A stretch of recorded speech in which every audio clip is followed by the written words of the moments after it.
nothing we could do. You knew it was too late. Shaken neighbors rushed from their homes to help 3 people trapped in a fiery crash. All 3 had already died, killed in a horrific one-car accident in the middle of the night. It happened in the city of SeaTac on 8th Avenue South near 192nd Street. KIRO 7 Eyewitness News reporter Jeff Du Bois is there live with the latest. Jeff? Julie, workers are cleaning up the rest of the scene, clearing limbs and debris that was left behind by that SUV that crashed early this morning.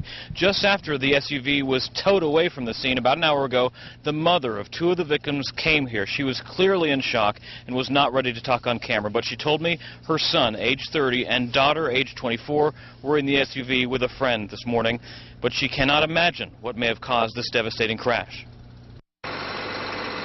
7 hours after the crash, the crumpled Lincoln Navigator is pulled from the spot where it slammed into a building and caught fire. He must have really been coming down that road. Bob Beck awoke to a loud bang and a white flash at 3:13 this morning. The speeding SUV left the road, took out a small tree, crashed into a power pole, then hit the commercial building. Beck and a neighbor ran over to help the 3 people who were trapped inside. As the SUV burst into flames, he says no one seemed to be conscious. None of them was.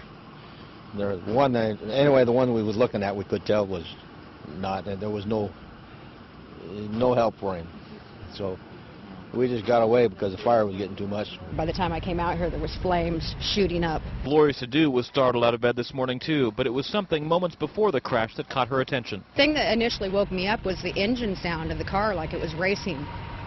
And so I woke up listening, what is that? And then the screeching tires, and then the blast. Firefighters arrived and put out the fire, but could not get to the victims, all 3 of whom are believed to be adults. It's been a difficult scene to work. Authorities had to cut a tree out of the small green belt to get to the SUV. Then they had to cut the roof off to get to the deceased. Our folks in the medical examiner's office will have to rely on dental records identification. That's a common practice when we have some significant damage due to fire. Now, the mother of 2 of the victims I told you about a minute ago, she told me that the 24-year-old girl who was in that SUV leaves behind a husband, 2 children, and a baby. She says she can't imagine what had caused this crash, but she did say that she had heard her son and daughter talking about the brakes in that Lincoln Navigator not being as good as they should have been.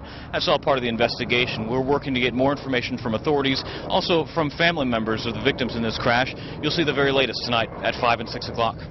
Reporting live in SeaTac, I'm Jeff Du Bois, KIRO 7 Eyewitness News.